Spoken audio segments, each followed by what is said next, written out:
Introduction to unit testing. Baby, am I excited about this. There's not a lot of great content out there to really help junior level engineers go to mid or senior. And introduction to unit testing, also clean code course, are items that I think are really needed. A lot of great content for like aspiring engineers or people trying to get to that junior level. But to level up your code, this is what this is all about. And so we're going to get you going with that. I remember very fondly, although not at the time, having my lead be like, yo, man, how are you going to test your code? And me being like, listen here, dog, you're going to sit here. I'm going to sit here and I'm going to click through and you're going to see it works just like I know it does. And he's like, well, okay, but hold up, Padawan, and let me tell you a little something. And that was my introduction to unit testing. So before we jump into that, let me tell you a little bit about myself and why I might be the right guy to teach you this course. A little bit about me. I'm a self-taught software engineer, use great platforms like Scrimba, Free Code Camp, and all the other ones to teach myself development. And I've been working in about 5 years now and having a blast. I also have a software YouTube channel where I share my thoughts and build some projects and things like that. And due to my sort of self-taught nature, I've really gotten into the education space. So I build courses on platforms like Scrimba, which I think I have the most courses on at this point in time, as well as like Udemy and LinkedIn Learning and a couple other places. And then because I like to share my thoughts, I have a podcast with my co-host Eric Hanchett called Self-Taught or Not. That's a lot of fun. And I work full-time when I'm not working on side projects, I guess, as a front-end engineer with Amazon. And then we have to the right here my favorite portrait, so you can see how serious I am about unit testing. So why unit testing, right? Before you actually learn what's in the course, why? Like, why do you care? Well, at the end of the day, it increases our code confidence, and this is everything. And what I mean by that is there's no better way to really say, hey, my code does what I think it does, than actually have a test that showcases that. And by doing that, when we go and we edit the code, we can be more confident that we didn't break anything. We don't have to fully regression check the app. We can check that like, oh, cool, none of our tests broke. I guess nothing happened. Oh, I fixed a bug. Let me write a new test for this specific bug that came in here. And I can have confidence that we're not going to have fixed that bug a third or fourth time. It also supports a more advanced sort of testing paradigm that's part of agile development called test-driven development. Now, we're not going to go into TDD in this course, but I did want to bring it up because it is something that you may see from time to time, and unit testing is a core fundamental of that. It's an in-demand skill. It's a skill that when you're going from junior to mid or mid to senior and you're trying to figure out why you may not be getting those roles or why maybe your salary isn't increasing as much as you'd like it to as you start your career, unit testing is one of the items that people look for. It's one of the items that will, at times, and just testing in general, eliminate you from the conversation if they don't want to take the time to upskill you. And it's not that complicated. It's really something that once you go through this course, you'll have an idea of exactly what it is and how to utilize it. But more than anything else, it makes my life and hopefully your life easier. When I can have confidence that someone didn't break a piece of the code base when they're pushing it up, so that someone, by the way, could be me. That gives me the confidence that I didn't break anything. It just is something that lowers your stress, lowers your anxiety, and allows you to deliver faster results as well. So I want you to think about this course in the essence of fundamentals of unit testing. I don't want you to go and try to memorize the Jasmine framework that's in here or library, because those change over time. I want you to understand that you're going to be setting tests up, you're going to be grouping tests, you're going to be writing test cases. So this is some of the I want you to really, as we go through this course, understand fundamentals and not just try to memorize things. We'll be using the Jasmine testing framework, as I mentioned. It is one of the more popular ones. Jest has been slowly taking a little bit of the market share. Jest is fantastic. And Jest is based off Jasmine. You have to understand, our tests are going to test the logic. It's not necessarily, there are UI tests and integration tests where you're going to automate and click through, and usually quality assurance will do that. But in unit testing, you're really going to test the behind the scenes logic that it does what you think it's going to do. And we're going to be using Jasmine because it's simple. It's very straightforward. There's not a lot of hooting and hollering and all this complexity. It's very straightforward. And it's a good introductory library and framework. As we go, we're going to talk a bit about the 3A's. There's technically like 3.5, but I don't want to complicate things. That's the arrange, act, assert pattern. Typically, as we go and we write our unit test, we're going to arrange the state of the data, right? The state of the app is at this, and when I act, whatever it is that I'm actually testing, whether it's open, clicking something open, I'm going to assert that it in fact opened in this state. So we're going to talk a little bit more about that in the course. This is something that's important. But once you kind of see the flow and the setup of our test, the 3A's, the arrange, act, assert, is going to make a lot of sense.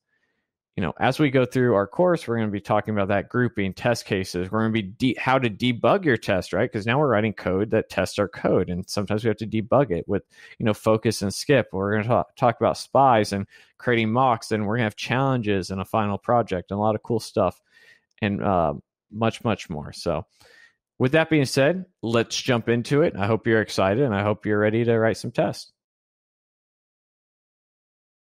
All right, before we dive into trying to understand unit testing and all that goodness, I'd like to talk just a brief second about Jasmine, which will be the testing framework that we use and why we chose it and sort of what you need to know about it.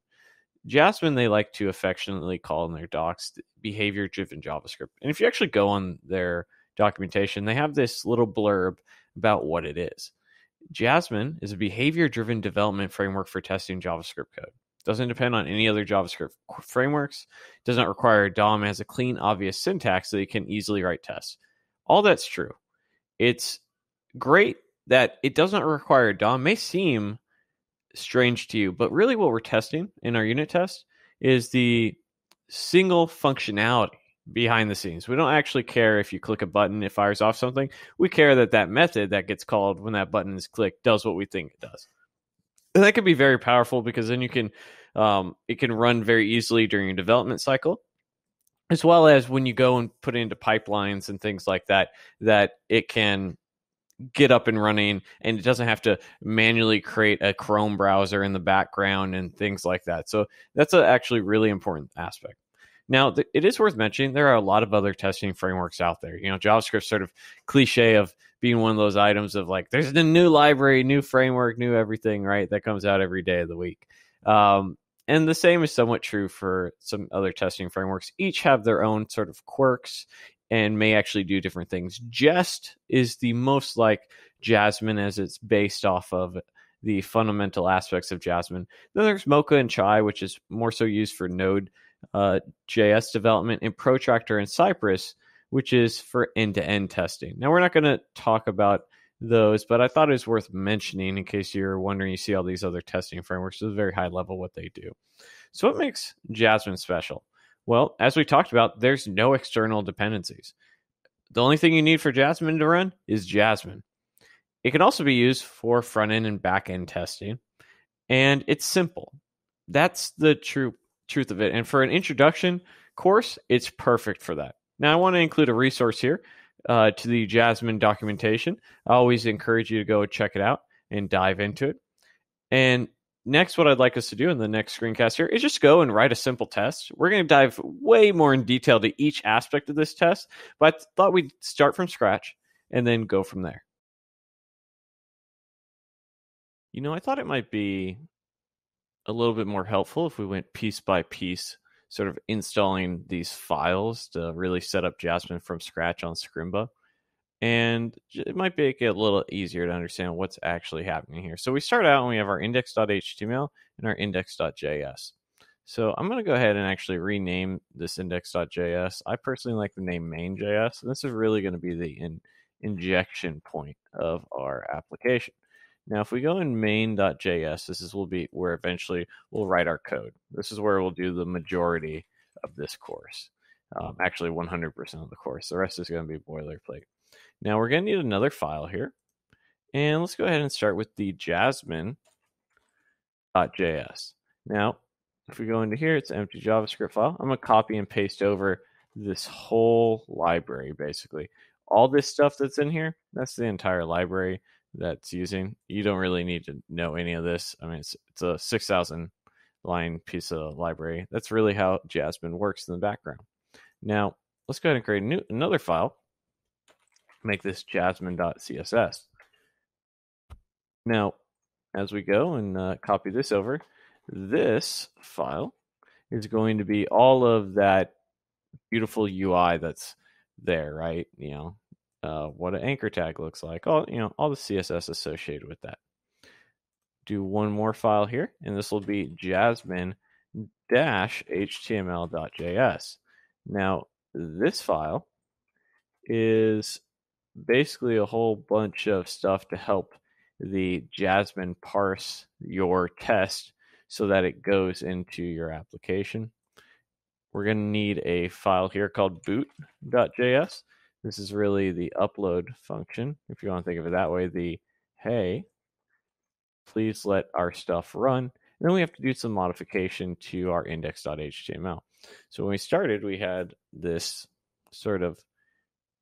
we had a couple things. I'm going to actually copy this over. But within our body, we simply had a h1 tag. And maybe we want to put something in here that says, introduction. That's just unit testing, right? So here is that. And then you can see we have our h1 tag, but we need some additional stuff. What do we need? Well, I want to load the main.js file. So we're going to want to load that. Add that. That's going to have a type equal to text/JavaScript. And the source for that file is simply going to be /main.js. Cool. So that's our main.js file. We don't need this index file anymore. And we're going to include a link tag here for some styles. Link. And that's going to have a rel equal to style sheet. Not capitalized. I'm doing so much JavaScript for a living. It's it's hard not to capitalize things. My first go-to is capitalize all the things. We'll add our style link and our href, which is going to be .jasmine.css, which is the file we added here. And then we're going to add, and that's a lowercase, okay? We're going to add 3 scripts. And I'm going to copy these over so we don't, I'm going to make some typos if I'm not careful. But we have the jasmine.js file, the actual Jasmine implementation. We have the Jasmine HTML, which is that box, and the boot.js to load it all. And so when we save it, we have our nice setup.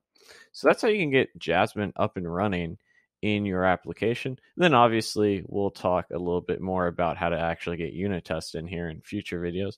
But I want to do that from scratch so that you have a little bit better understanding. Now, of course, you can always go and clone this if you want to go and build your own, Jasmine sort of test suite. But hopefully you found that helpful. Let's go ahead and move on. One thing I wanted to add to this is just sort of a note that we're doing a very sort of encapsulated version. It's only about unit testing here, right? We're not actually testing our application. And that usually requires a little bit more setup as you go, especially when you start incorporating things like Vue, React, or Angular. Angular is nice because testing comes out of the box, but sometimes things like React, which is more popular, doesn't. So what I'm going to do is I'm going to include a link in this cast right here with the jasmine.github tutorial to add it to React. This is going to be a little bit more complex as you go and work with real applications in terms of a configuration and setup. I tried to take care of all of it for this, but we're only unit testing here. We're not actually testing full-on applications. And as we go and we have frameworks, it gets a little bit crazier. You add TypeScript and things like that. You're going to need to add Babel and a couple additional packages depending on what you're there. But I want to include this link because I know most of you are learning React and it's very popular and you're probably interested in adding that to your application. But something to look at if you're trying to get it up and going. Let's go ahead and move on. All right, we're going to go a little fast here because we're going to focus in future screencasts on each one of these individual sections. But I thought it'd be nice to just go and do a very quick example so you can kind of see what's going on. So typically you're going to start with the describe block here. And this is nothing more than a grouping. So maybe we'll do our test example as our name here. Now you'll notice to the right, as I go and save this, we'll actually have a group here of test example. Now within here, we'll have a it test, and we can just say something like returns true. This is actually going to define what a test does. It's going to be nested within our describe. Now if we save this, we'll get this error that says, hey, spec has no expectations and returns true right here. Within our it, we're going to have an expectation. We need to know what to expect. So if I say expect false, to be, this is one of the matchers. We'll dive deeper into that. But typically you have an expectation and then something to match it with. To be is basically saying this value is the same as this. To be true, what would you expect? Do you expect false to be true? Of course not, right? And it'll give us an error here that says expects false to be true. However, in reality, when we would write some actual code where we expect true to be true, that makes sense. Now, oftentimes we're going to have something much more complex than this and actually going to be testing logic and not just putting true to true. That's not very helpful. But the typical flow of your test from start to finish is you have a group, you have a test, and you have an expectation for what that test means to pass. Now, we're going to dive deeper in this in future screencasts right now. So before we get going here, you probably have some questions about what all these files are and the breakdown. So let's just do a very high level of what's going on. So as we progress in the course, we're going to have our test suite down here in our main.js file. This is really where we're going to be writing our tests. And usually above is going to be our actual code that we're going to be testing. Right now, you can see it's failing. There's nothing going on in here. You might actually recognize this challenge from the JavaScript miss. That's where it's from. So we can write tests for some of our JavaScript miss challenges from earlier this year. Now, to the right, you can see we have one spec. A spec is our test. You can see we have one test, right? This it is our test. We also have one failure. If you go a little bit down below, you'll see it has this insert dashes. That's our grouping. And then the caret to say nested in there is this test that's failing. Insert dashes in between characters. Now, if you didn't know, a JavaScript function actually returns something if it doesn't have a return by default, and that's undefined. So if we change this, you can see now it's going to pass. And we still have our one test or our one spec, and then 0 failures. Now, let's go ahead and return that. We'll talk a little bit about some of all of these files. A lot of this is boilerplate, but it doesn't hurt to know. Our boot.js, this is really just loading our Jasmine stuff in the background. You don't really need to understand what this is doing. This is just, again, boilerplate.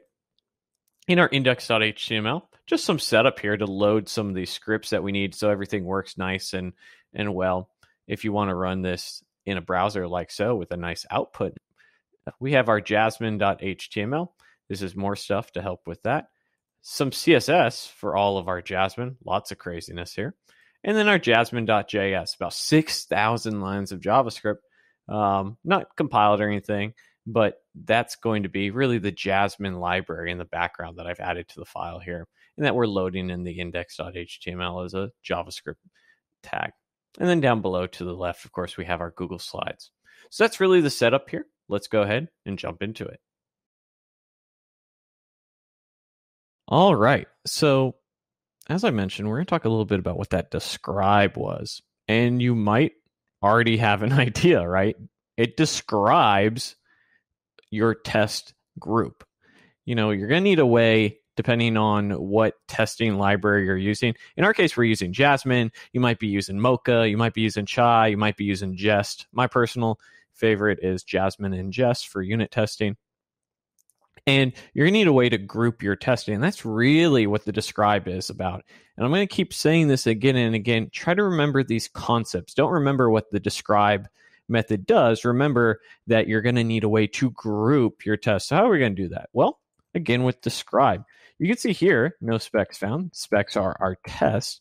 So let's create a describe here. And within here, maybe we put something like user.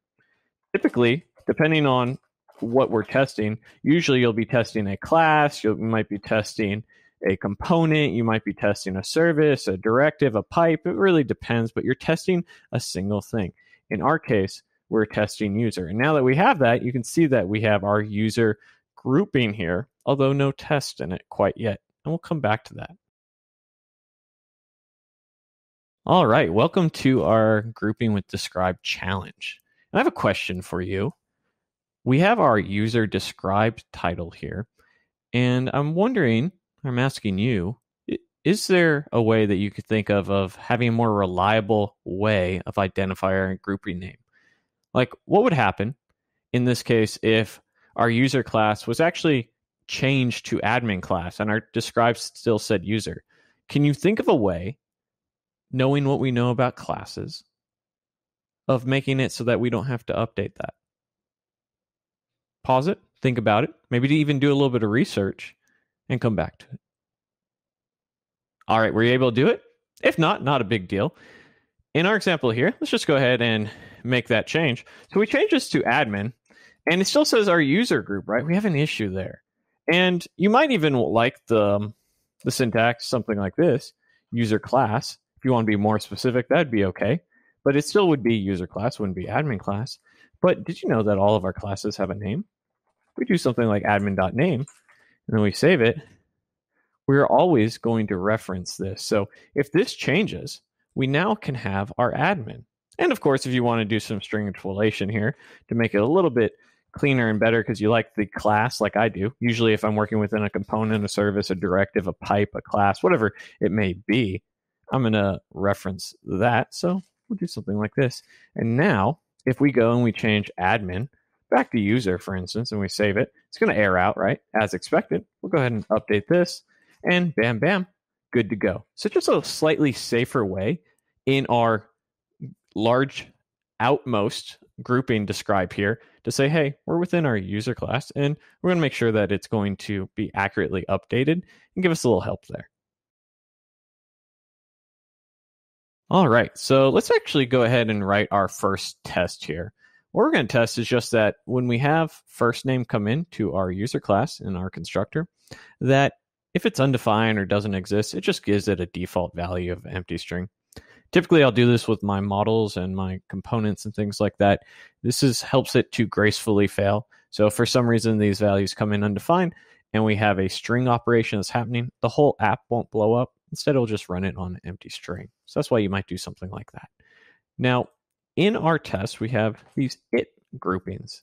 Now, this is for a single test. You will have a arrow function in Jasmine that goes like so. But within there, similar to our describe, where our describe is grouping a bunch of tests, it is the actual test description itself. So let's go and write a test for first name here. We're going to have first name. If you would just put first name like this, it's not very descriptive. And actually, I usually won't even do the camel case like this, or because when I'm writing my test cases, we want it to, when at all possible, it's not always possible, but the goal is to write it from a user focus. This is a bad example of that, and I'm going to show you a better example in a future screencast. But maybe in here, we'll say first name default to empty. Now, what pattern you follow when writing your tests is usually what is called the arrange, act, assert. There's 3 steps typically when you are writing your test. The arrange is setting up the data. We're going to do this again and again and again. So don't worry if you don't get it right away.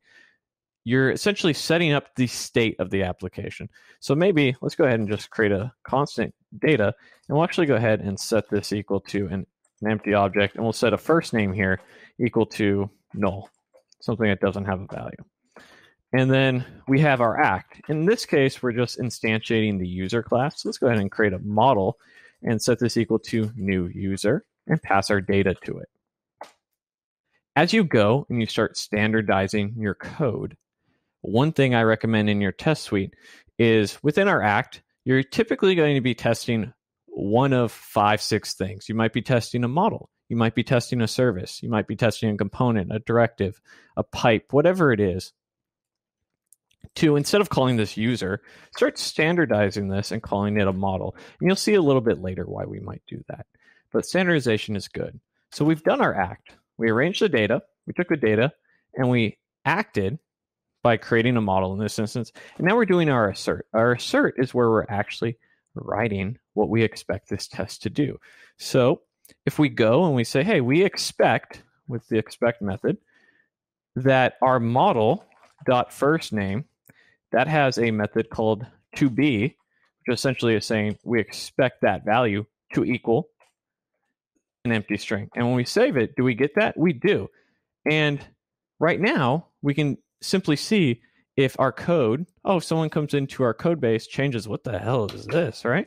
And then we can see it fails. This is the power of unit testing. As you go and you start writing code, you have tests to validate it does what needs to be done. And it may seem silly in this context, but in a real production world application, you'll be running a test suite that has thousands of tests for each individual piece of functionality that you can verify that your new additions or your changes or your refactoring didn't break the actual test suite and is doing all those minor pieces of functionality you would expect. Let's go ahead and move on to a challenge and have you do some practice here with some arrange, act, assert, and write some of your own tests now. You know, it occurred to me that perhaps this model word might be a little confusing to those of you who are maybe not from a object-oriented background. Oftentimes, when you're looking to standardize an instantiation of a class like user, you can't use the class keyword, right? Class is a reserved keyword. So you can see we have our class user, but generic value for a model, short for data model, which is really what we're doing here, is what I like to use and oftentimes common practice. Now, as you go and test things like a service, or you go and simply get a result of a function, you're not going to usually, or I don't recommend usually, being specific on instantiating your act that you're capturing here. The reason for it, you sort of make it a little bit more general. And with that, it makes it a little bit easier so that your test files look similarly and read similarly and have better understanding. But just want to clear that up if you're not used to sort of the model keyword, because really all a class is it's an object really at the end of the day, and it's the data model that we're storing here that we're then testing against. Let's go ahead and move on. All right, welcome to our first testing challenge here. We're still going to be testing our user class. We simply moved it to a different file to give you a little bit more real estate in main.js. Now, what I want you to do is write a unit test similar to what we did for first name, except do it for the last name and middle name to test that they have the default values. Also, I want you to think about maybe there's a way to have a nested describe here to group our three tests that makes sense. See if you can come up with an appropriate label for that. Were you able to? If not, no big deal. Probably the first thing I would do is just copy and paste this over, right? We know the setup for this test is pretty similar. We're assigning defaults to our three properties in the class. So we have one here. Let's clean that up. Instead of first name, this will be last name. And we'll change this here to be a last name. So our last name is null. And then we want to check to see that our last name is in fact an empty string. Very nice. And you can see it adds that additional test. It's nicely indented like so. We'll do it one more time for middle name. That up. We'll say middle name. Default's an empty string. We'll change this to middle name. And whenever you're copying and pasting over a test like this, you want to be very careful that you actually change the values in here. I can't tell you how many times I've done something like this and accidentally had two tests testing the same one item. But now you can see middle name, default's empty. Now you can see defaults could be a great indicator of what you might want to call the nested describe. That's what I'm going to call it. So we're going to describe default values, because that's really what I like to do. And we're going to copy these three over. And put a little semicolon there, clear that up. Bam, bam. Clean up a little bit of the nesting. and indent, and then indent, and save.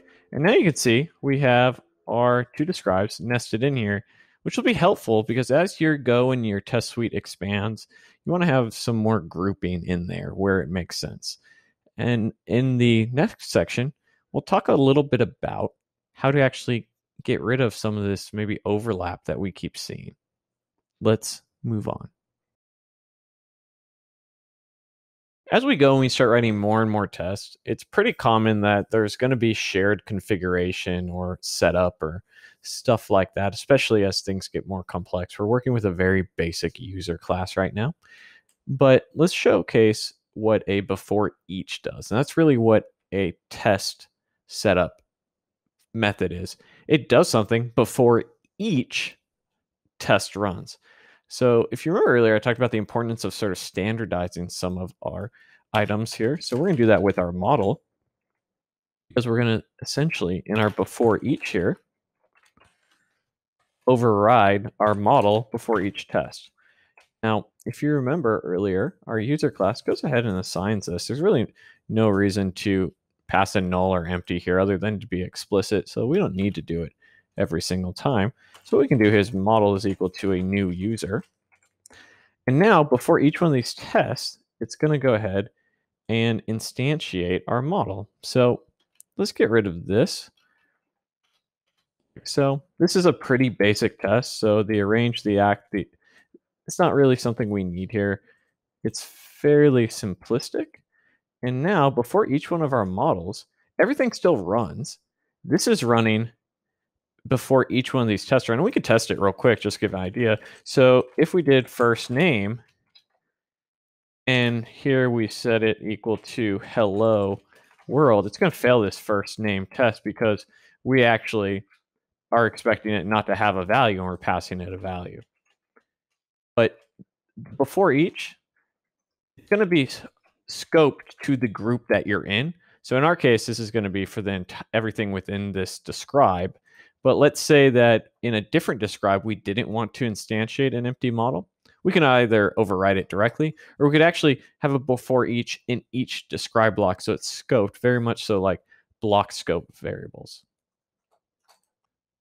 Now I really wanted to hammer down some of this beforeEach because I think it might be confusing for people who aren't accustomed to testing. This beforeEach runs before each one of these tests, right? So if I were to console.log, I don't know, let's just say Dylan, the expectation here is that it's going to run 3 times because we have 3 tests. And you can see it does.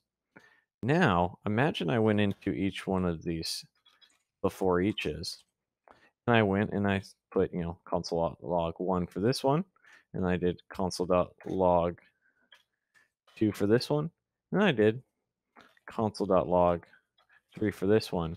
What do you expect to happen? Well, the beforeEach runs before each test. So my expectation is goes Dylan, then 1, Dylan, then 2, Dylan, then 3, and so on and so forth.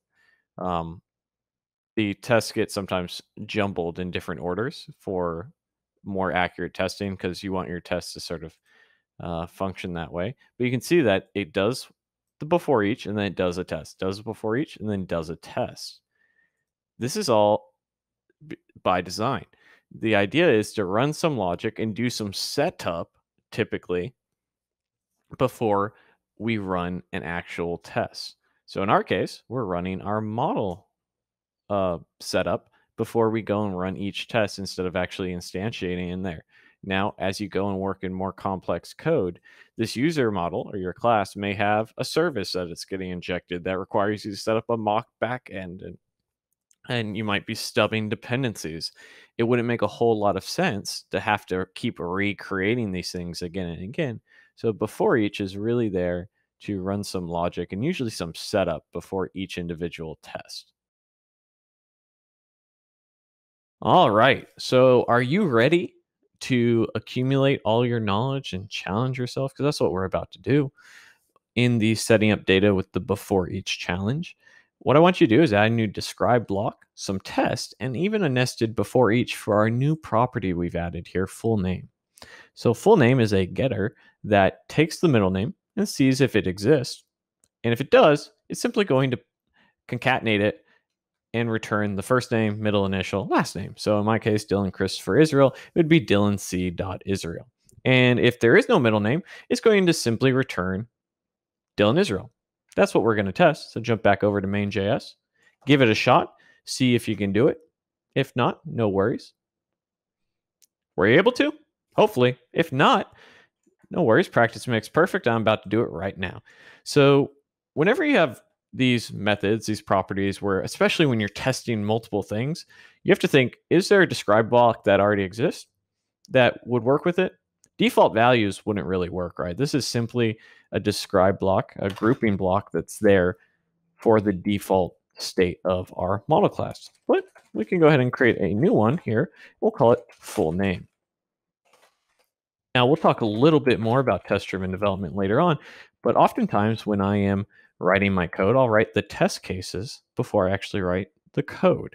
And we'll do something like similarly right now, where we're going to write our first two tests. So we know we're going to have two tests, one to test when there's a middle initial and one to test when there's not.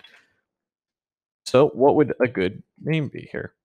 So let's say full name, and we'll say something like middle initial when middle name is defined with first and last. And then we'll have another test here. We'll copy this over, put it down below, and there we go. Let's see, indent these nicely. Indenting is very important to me. So instead of middle initial, we'll say when no middle name, return just first and last. Well, so we have our two tests, and you'll see if we save it that it's not going to blow up, but we will get has no expectations. So keep in mind that this obviously isn't a very good test if it doesn't assert anything. You want, as my mother said, keep your expectations low so you won't be disappointed. Do not do that with your testing. The expectations are crucial and important. So keep that in mind. So now that we've done that, let's actually go and write our beforeEach before we write our test here. We're making the assumption our model class will always have a last name and a first name. Let's go ahead and get rid of that question mark. We know what we're doing. We have no questions. And in here, in our beforeEach, we're going to actually overwrite our model class from earlier. So we're going to set this equal to a new user, except we're going to give it a first name and a last name. So let's say first name, Dylan. And we'll say last name, Israel. All right, so now that we've done that, we've set up our model. Now, as we go, we're going to still follow the same arrange act assert pattern. So in our arrange here, for this first test, we'll go ahead and we will set the middle initial. So we'll take our model, and we'll say dot middle name. We'll set this equal to Christopher. The pattern I follow when I want to pull a value out is to simply call it a result. So if I have a getter, or in this case, just a property, I'll use a result, and I'll set this equal to our model.fullName. And then our assert here, we'll do an expect, and then we'll say expect our result .toBe. There's a couple ways that you can go about this. We could simply type this out, Dylan C. Israel, like so, and that'd be right, and you could see that it passes. Now, my preference, if it's something simplistic, such as the concatenation of strings like so, what we're actually expecting is that the full name to be a concatenation of the first name and last name. And we can do this with some backticks like so. And instead of Dylan, we can use our our model dot first name. And then we can do the same thing here. Model dot last name. And then here, this would be the model dot middle name 0 index. And it's still going to pass and everything works. It really depends on the complexity of your test. This is just some string concatenating, so we don't have to worry too much about that. So that's our one test. Our second test here, when middle name is not returned, we'll have our arrange here. Now, You might be thinking like, hey, do we need an arrange? There's no middle name already. You want to be expressive in your test. You really want to arrange the data to go and showcase the state of your test where it's at. In our case, even though it's sort of expressly defined in our before each, or indirectly rather, we want to be expressive here. So we'll say model rather dot middle name. We'll set it equal to an empty string. And we'll do our act again. We'll have our const result is equal to model dot full name. Now we'll do our assertion, and we expect the result dot to be, and then we'll go ahead and do something like so. Same thing we did earlier. Model dot first name space model dot last name. And bam! Now we have two additional tests that test that full name property. We grouped it. We also had a before each that's going to override and provide these assumed values, this default state that we wanted. And we not only talked about having sort of a standard for when we are storing data, but also a way of writing our test and perhaps a better way of actually testing what it is we're looking for rather than writing a hard-coded value. All right. So I want to talk to you a little bit about skipping and focusing some of our tests. Now, why might you do that? Well, sometimes as you're writing code, some of the tests are going to break, and it's going to get a little overwhelming when you have 5,000 tests and 100 of them are broken for some reason. You may want to simply focus on a single test. Now, in Jasmine, you can do that by simply putting an F on this it, turning it into a fit. And you can see here, when our test runner here, that it's going to run one of the 5 tests, right? It's only running this one because this is the only test that we currently care about. Now, you can also do that on the describe block. So fdescribe, which you'll see now is running 3 of the 5, and then it's graying out these other ones because it's skipping over these. So even if this was failing, right? So let's just say that this was, we just put 1, 2, 3 on the end here, which it would fail. It's skipping those tests. Now, if we take it off, you'll see, of course, it's going to fail, right? Because our test is poorly written. But the focus allows us to focus on a single part of our test.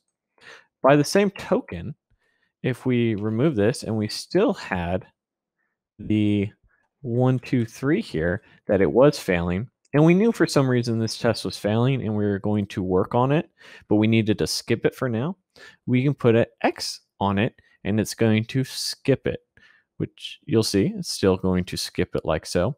And we can do the same thing for our describe block. So depending on your testing library, you'll have the ability to skip your groupings as well as your tests or to focus them. Keep that in mind as you go and work through some of your testing, that these are tools at your disposal. This is going to be a slightly different challenge than I think you've probably ever had on Scrimba, but this is something that's really important. I think this is a simple enough, hey, I can focus on something and I can skip something, but it's much more important than that. And I want to do a little bit of a slideshow here to really showcase the importance of skipping and focusing being a development only item. You're going to be pressured by individuals that you work with, developers, the business to, I have a failing test, don't care, skip it, throw it out, we have to have it out. Let me tell you, nobody, unless you're working in the medical field, is going to die if you take a second to write testing. And no one's going to die if you don't ship out code that is broken.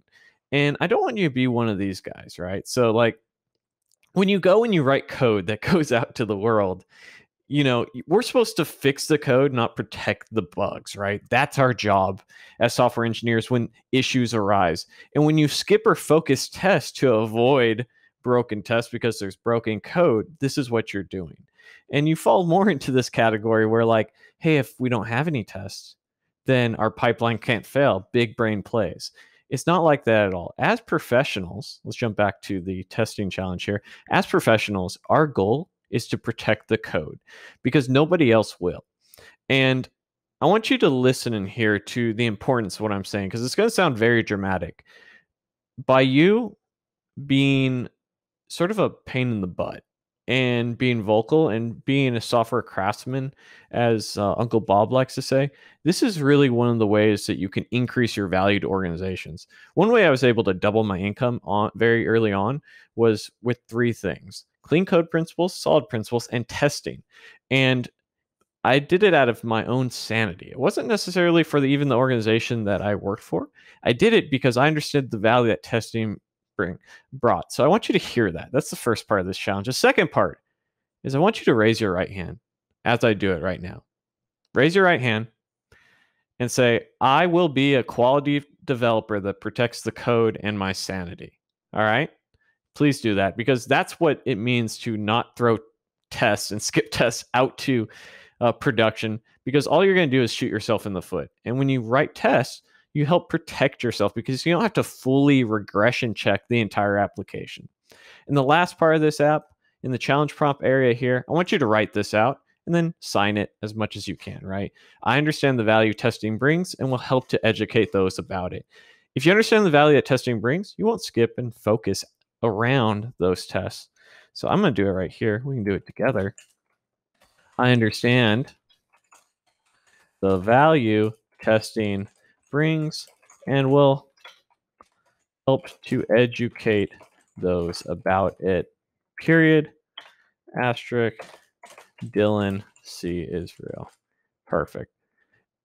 Now, one thing I'll say about this, because we're sort of going on the soapbox here a little bit, is that as you go and you start interviewing at places, one thing you'll start to notice is that the developers that look very stressed out, because not every place does testing, it's one of those items that is getting more and more popular, that the places that don't, you'll see the developers are working long hours, are stressed out, tired, don't like their job. It's because they're always having bugs.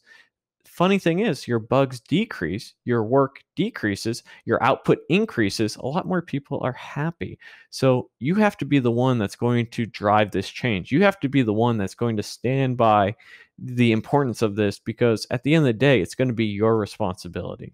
So a little bit of a unique challenge, a little bit on the soapbox, but I really want you to understand how important it is not to skip and focus test out into the real world. This is a development only item. All right, let's talk a little bit about spies. If you remember earlier on when we started this course, we talked about during the intro section about how Jasmine doesn't need you to use the DOM and doesn't, by its virtue, the browser for the test to actually work.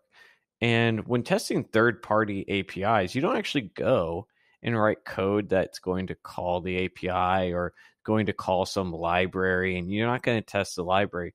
Typically, what you're going to test is that your code calls the library and passes the correct data, and spies are really great for that. If we go into our user.js class, if you remember, we have this get full name property, which is going to return the user's first and last name, or the first and last name and middle initial. We have a new method here called say my name. And all that's going to do is use the window API to call the alert method, which will pop it up and actually say in that alert box the user's full name. Now, this is especially useful, and I chose this to be specific because Scrimba actually can't call the alert method because of the way the platform is built, and nothing's going to pop up. But we can write our test to actually see that it does get called using a spy. So it's quite perfect for this example. So if we go and take our model and we set our first name here, our first name equal to Dylan, and then we go ahead and set our model.last name equal to Israel.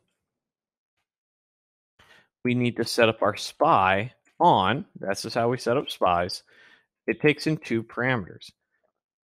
The object you want to listen to, in this case, window, followed by a string. And what's our string? Well, it's our alert method, the name of what you want to spy on for that object. We are then going to take our model and simply call say my name like any other act, because that's what we're testing here. And then we're going to write our expectation. Now, what's our expectation? Our expectation is that our window.alert was, and this is a new matcher, to have been called. That's our expectation. And what do we get? Of course it does. And you can see if we were to go over to user.js and change this from window.alert to window.confirm, this is going to fail. And that's because we're not spying on that. And vice versa, if we save it now and we go over to our main JS file and we change this to window.confirm and we save it, this is also going to fail. And that's because we're not listening for alert anymore. We're listening to confirm. Now we can also make this a little bit more specific.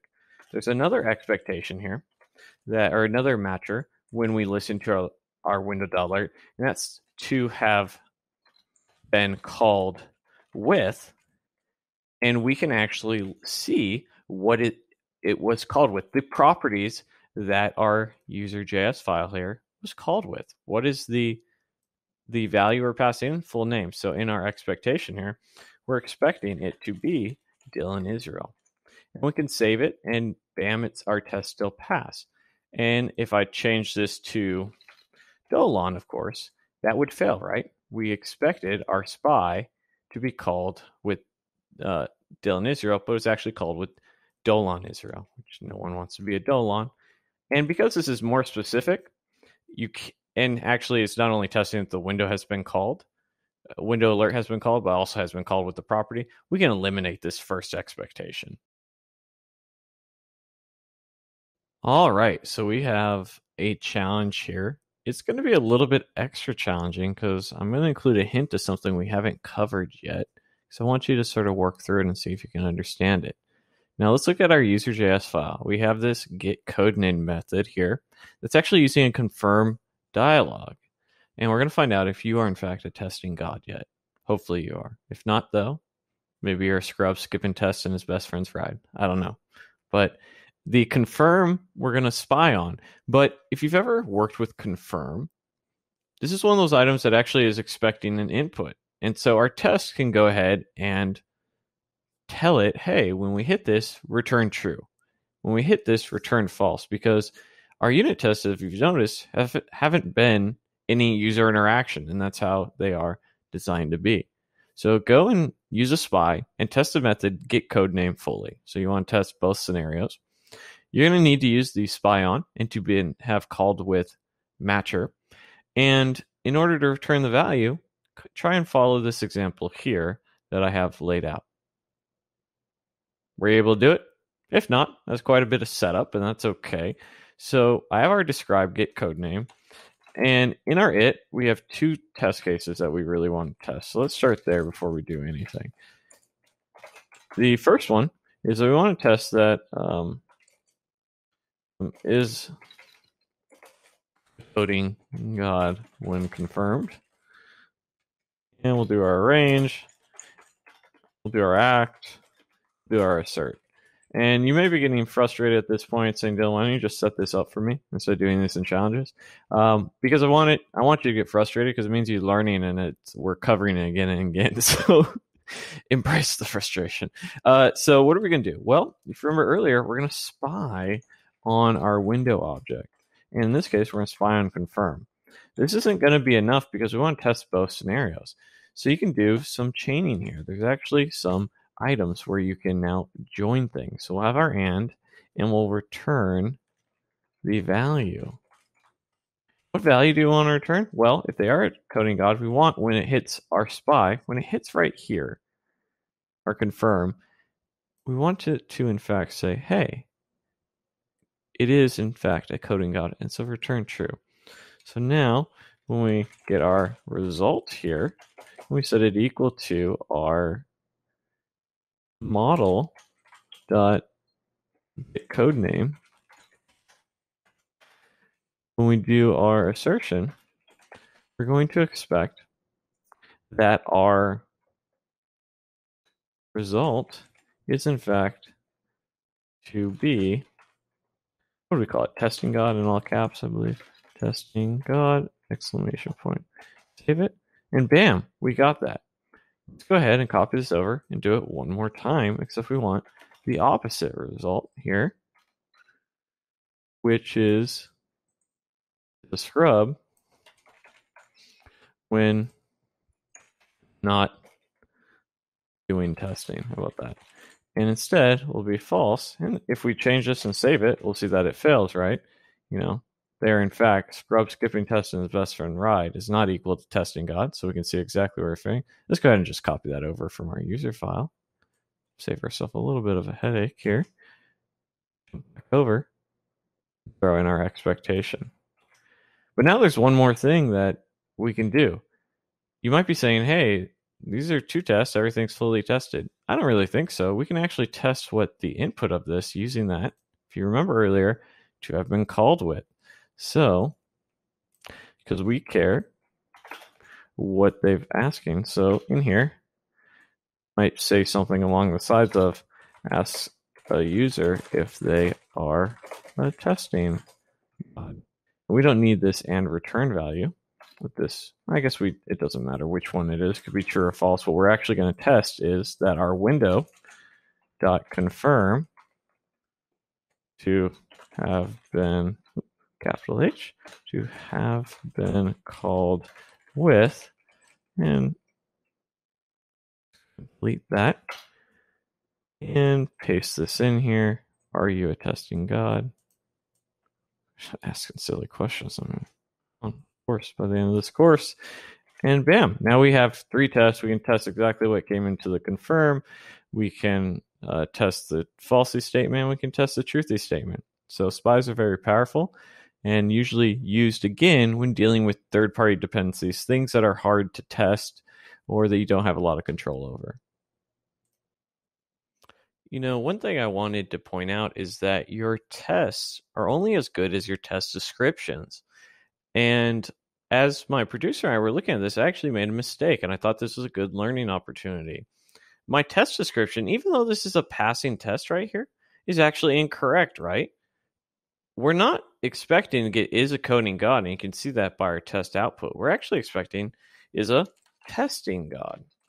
Now, why do I bring that up? Well, oftentimes when you're writing your test descriptions, it's another aspect of clean code. It is a self-documenting type of thing. But if you write the wrong documentation, you don't know what your test is actually testing. Your unit test can become one of those items that you look at that's the true documentation for how your code is working. So you want to double check your test descriptions as you go so you're not misleading anybody. So I remember when I was first starting to get into testing, I didn't really understand why we would mock anything. And the most common thing you're going to probably mock is API calls. The reason for it is it wouldn't make a lot of sense that every time your test run, which is hundreds, if not thousands of times a day, every time you save your code in your test run, that it goes and pings an API, right? That gets very expensive very quickly. And really what we care is that we get some data back from it. And that's where mocks really exceed. So let's pretend that we have this user service here that is going to go and fetch some data. This is a real API path. And it's going to take an ID. It's going to go get the user by that. And in our user class, we have a user service. We're just storing a reference to it.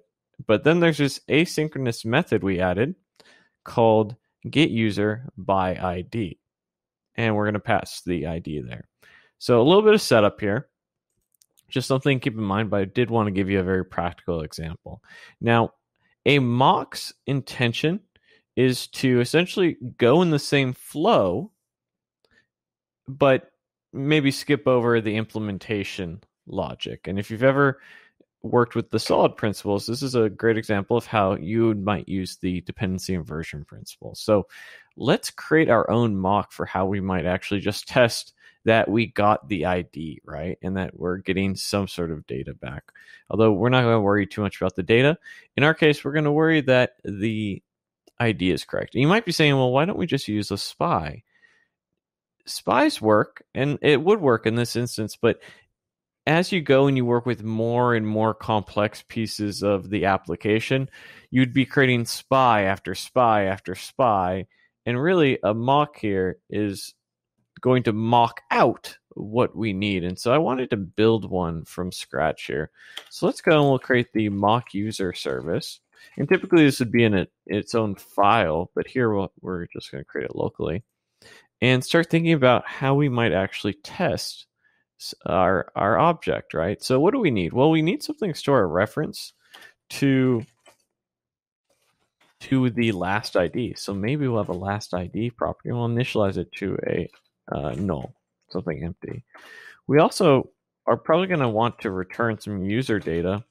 In this case, we'll do this, and we'll just leave it as an empty object. If we want to update it later, we can. And then we have this. What are we mocking? Well, we're mocking the get by user ID method. So we're going to go ahead and make sure that we make that part of our mock here. ID that's going to be passed in. And that was an asynchronous method, so might as well make it async. And then we will simply say this dot last ID is going to be equal to ID. That way we're going to know that we hit it, and then we want to return the user data so we can continue to go and do whatever it is that we want to do with it. This is our mock. Pretty straightforward at this point. Now, so this empty object, we're going to go ahead and let's make sure we follow the same name here.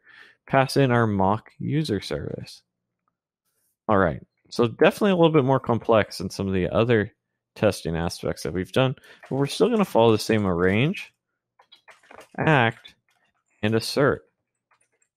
Now, this is returning a promise because of the async keyword. And if you go back to our actual user.js class, this is an async function as well. So we're going to need to await it. How might we do that? Well, these are arrow functions, right? So we can simply put the async keyword on here and then await whatever the result is. So before we do that, it looks like our model data is already all set up here. There's not really too much arranged data other than perhaps we want to be explicit, right? So even though our last ID is null by default, let's go ahead and reset it to null. And then also maybe we want to actually set the user equal to a new user here that we're expecting. Maybe secretly my first name is actually Dolan. My middle name is actually Coding God.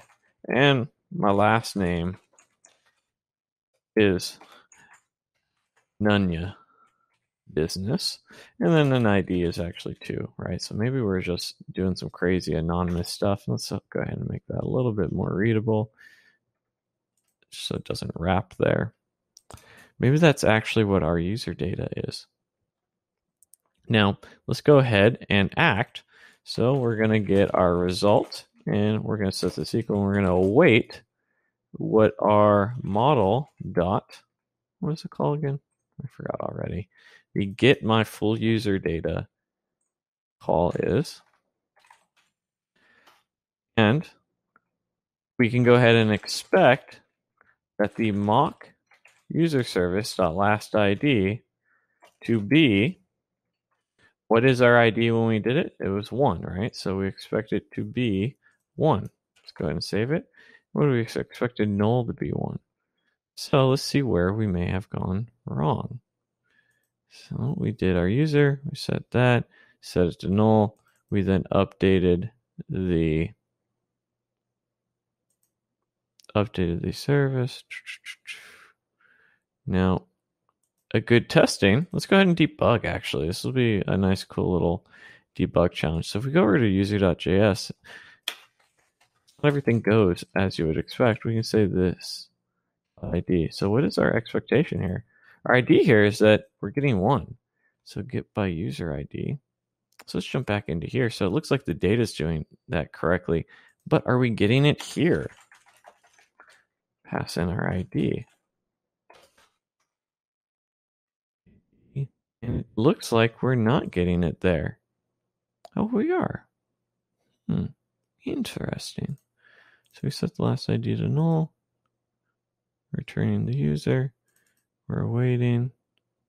Mock user service.last ID.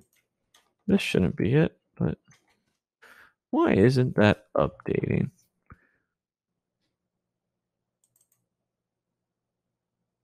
We await it. We get my full user data.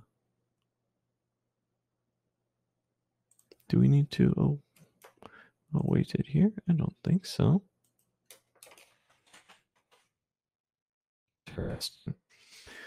Debugging. It's fun, isn't it? So we await, we have our data, we have our mock user service, we have our model,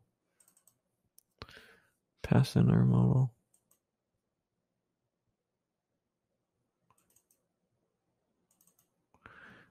User services. I don't know why that would be. It looks like it's getting all the correct data. Let's take this off.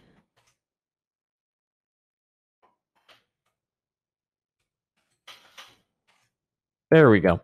We had a little bit of an error there. So when you're defining your objects, you want to make sure that the key here, or rather the assignment, is within the proper scope of this. So although the value is coming through, this last ID here, it's getting overwritten.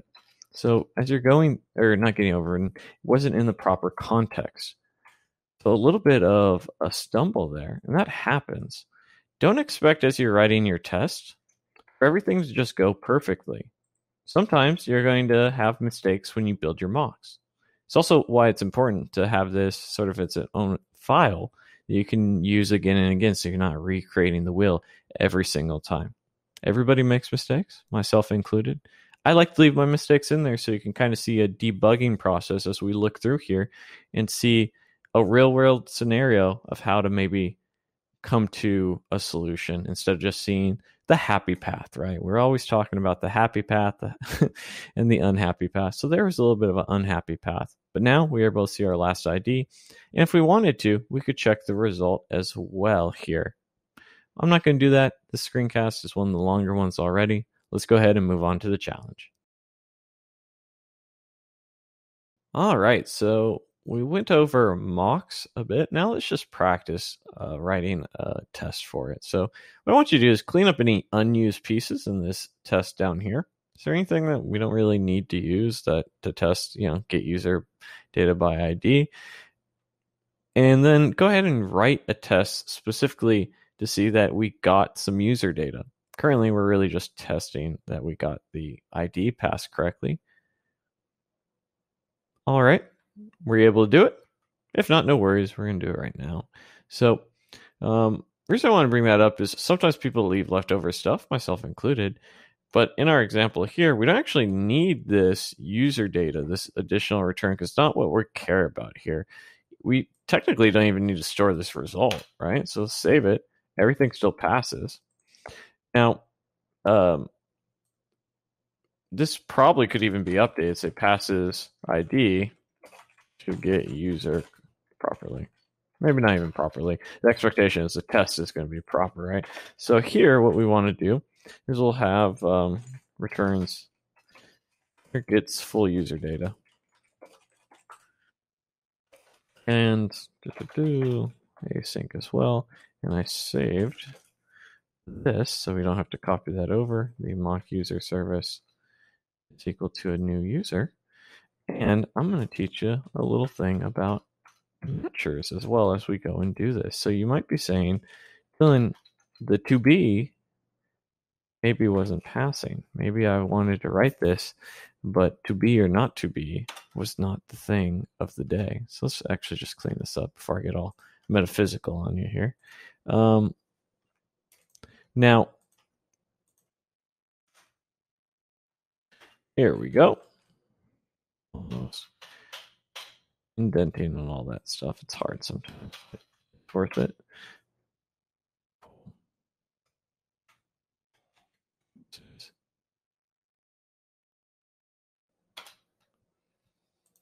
Come on, we almost got it.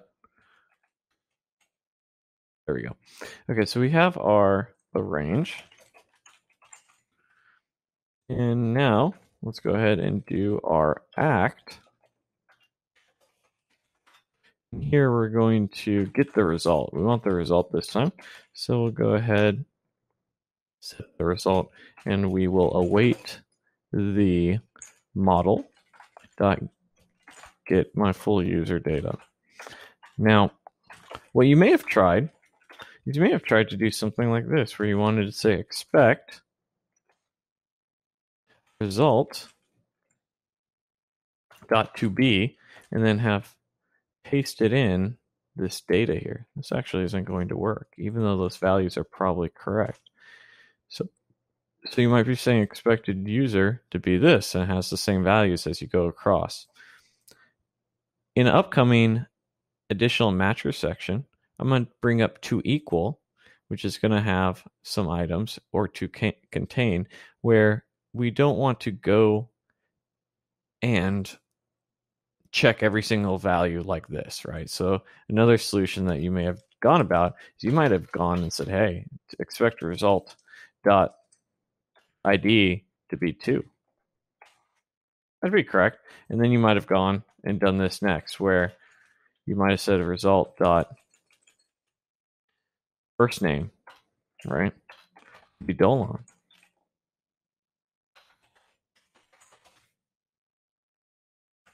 Yeah, that's true, but there's better ways of doing that.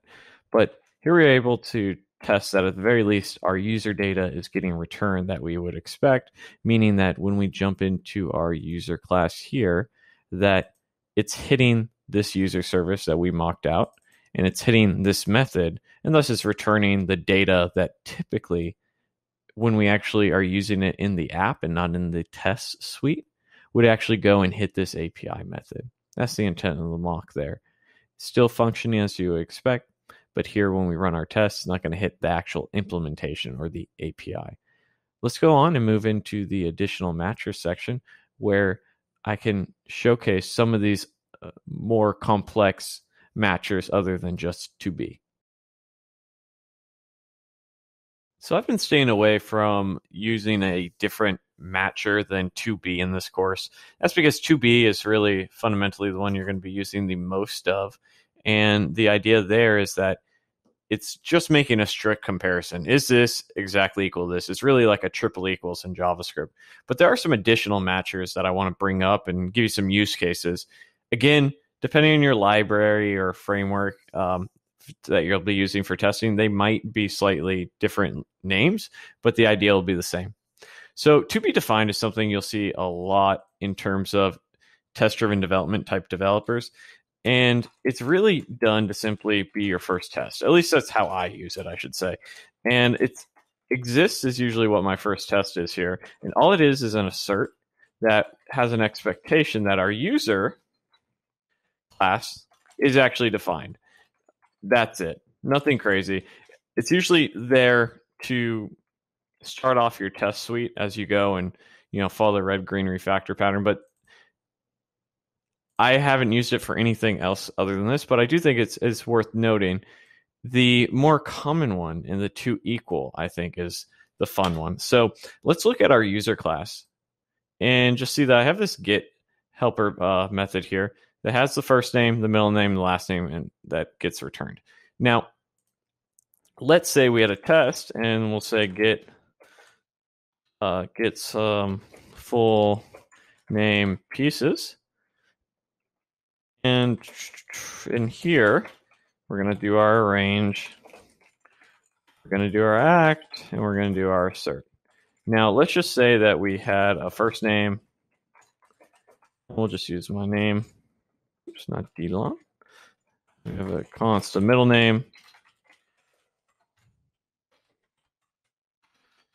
Christopher. You think I could spell my name a little quicker?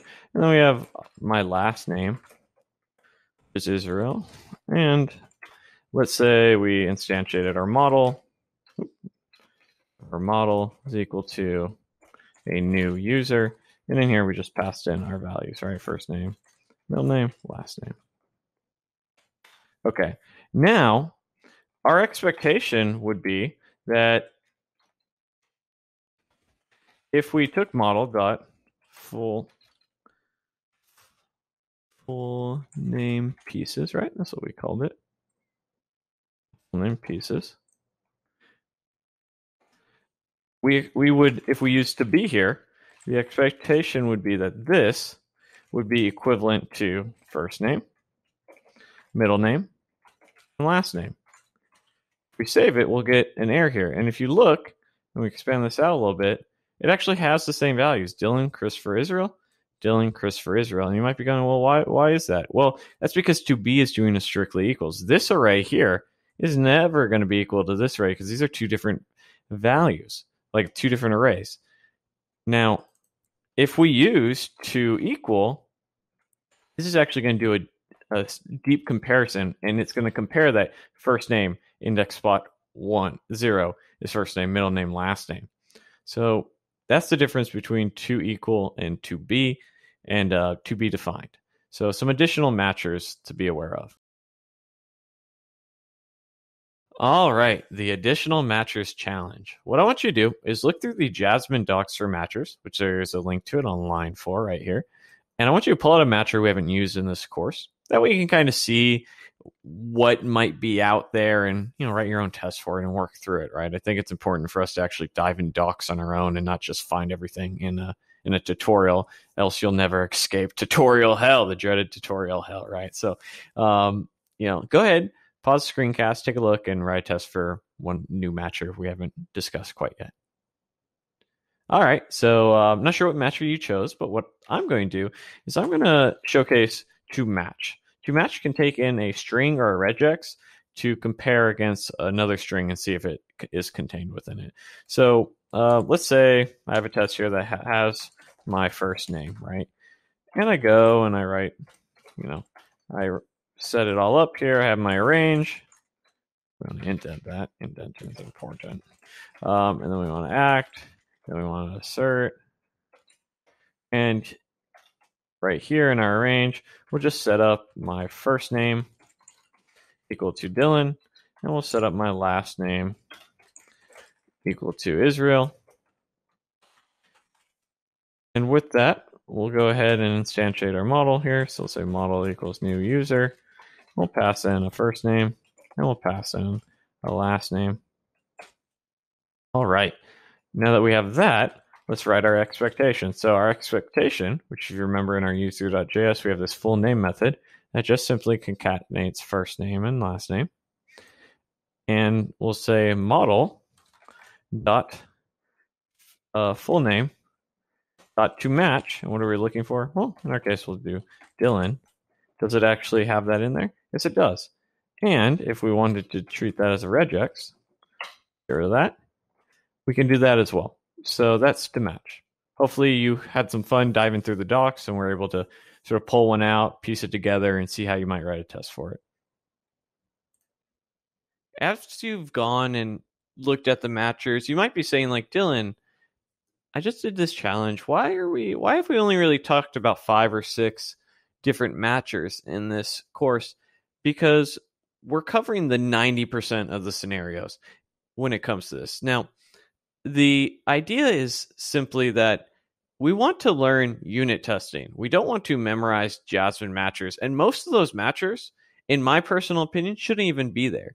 To be truthy or to be false or things like that, we already have toBe. It's very straightforward.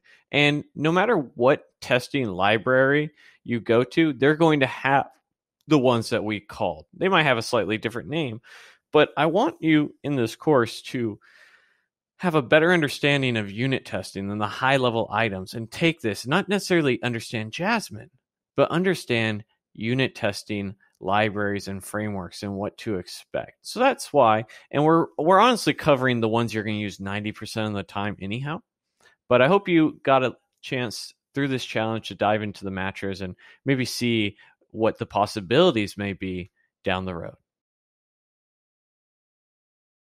For some of you, this final challenge is going to be somewhat frustrating, and it's kind of by design. One thing you need to learn to be a good, software engineer is how to handle your frustrations. And there's not always going to be a tutorial for you to go and, follow, and you got to dive deep and do it on your own. And that's what this last challenge is about. What I want you to do is go into one of your existing projects and add some tests to it. And if, say, for some reason you don't have a project that would make a lot of sense and do something with it, what I have here for you is a GitHub repo one of mine from my course, the 100 Algorithms Challenge, there's 100 different simple little methods, and you're going to have to put some solutions in them and whatnot. And you could have some fun doing that. Some of them you might have even seen in the 24 days of JavaScriptmas or some of the email challenges. So you might already have some solutions, but you have everything you need here in this example file with the setup and whatnot to go and start writing tests and just start to actually practice some. So this final challenge is really a little bit more abstract than some other final challenges, and that's by design, because I've given you all the tools that you need. Now go and build, go and do. As the wise man Yoel Romero once said, go and kill. In this case, kill some testing and have some fun with it. And what you might find, even in my 100 Algorithms Challenge, that if there were testing already, we might come across some bugs. Or in some of your projects, you might come across some bugs. So with that, go have fun and kill. All right. So first off, I'd like to start off by saying congratulations for finishing the course. Very few people actually do finish courses nowadays. Unfortunately, it takes a lot of hard work, but you did, and take a second to appreciate that. But like anyone who's motivated and hardworking, I'd like to leave you with a little something about what's next, right? What can I go to learn more about testing and continue this growth? Well, the first thing I'd like to tell you to do is be a testing advocate. You're going into an industry, or you're working in an industry in which the developers are the ones who have to protect the code, and testing is one of the ways that you can do that. And there's always going to be a lot of stress and anxiety around your role. And one of the first things people are going to say is just don't write tests. So the first thing that's thrown out, and it's a very, very, very, very, very big mistake, in my opinion. So be an advocate, support testing, write tests, talk to the business about why it's important, talk to your bosses about why it's important, learn more about it, and be about it. And try to remember when you have those conversations why it's important. Code confidence, right? Having confidence that your code does what it's supposed to do is very, very important. We know that it can deliver less bugs. Just by the fact that a bug comes in and then you write a unit test that maybe catches that edge case, you don't have to worry about it again. And then faster development. We all work on agile teams for the most part, which you're doing 2-week sprints and they want something delivered relatively quickly, no matter what type of project you're on. And it's going to help with that. But this is just a start, right? We've talked only about unit testing, but there's a lot of different types of testing that you can know about. I got this wonderful little API testing pyramid here, and I thought it was really good. So unit testing is really the entry-level part of testing, believe it or not. It's really the part that you're going to be most familiar with in your career as a software engineer. But functional testing, sometimes called end-to-end testing, as you go and actually have the browser pop up and user interactions automated, things like that. You start monitoring, are things working as expected, security, protection, and then acceptance testing. Does it actually do what our stakeholders want it to do? All these things are different form of testing, but unit testing is primarily what you're going to be concerned about as a software engineer. One thing I wanted to mention is that as you go and you start actually writing tests, you can start getting code coverage. This is an example of something you would see in Jasmine or Jest, utilizing something like Karma, which is going to generate code coverage. It's going to have 4 main types: statements, branches, functions, and lines. The one I want you to sort of be concerned most about is branches. Branches really says, hey, did we test all the logic paths of our code? And we showcase that a couple times in this course. Like, hey, our function actually does 2 or 3 things depending on how the data is set up. Those are our branches. We want to make sure more than anything else that we test that. And we can see our test coverage in those various domains for that. In this example here, you can see up top, we have about 81% test coverage. My personal opinion is your goal should be to hit about 90% or higher. But you'll be able to generate reports like this, and you can actually put a test threshold where you never let it drop below 75% or the code doesn't get merged in. So you make sure people do that. So what now? Well, don't talk about it, be about it, right? I'm a big believer that if you want to get your life a little bit easier as a software engineer and you want to progress your career, you need to be about things. Go and start writing tests, start adding them to your projects, and of course, continue learning. One of the great things about our industry and one of the stressful things about our industry is there's not enough time to learn everything that there is. But as long as you keep progressing, you make sure that every year you're not repeating the same year 10 times, but every year you're growing, learning something new and progressing. It's going to be fun and you're going to enjoy it. So I hope you guys had fun in this course. As always, thank you so much. Hopefully you understand the benefits of testing and why it's important. With that being said, guys, best of luck with everything.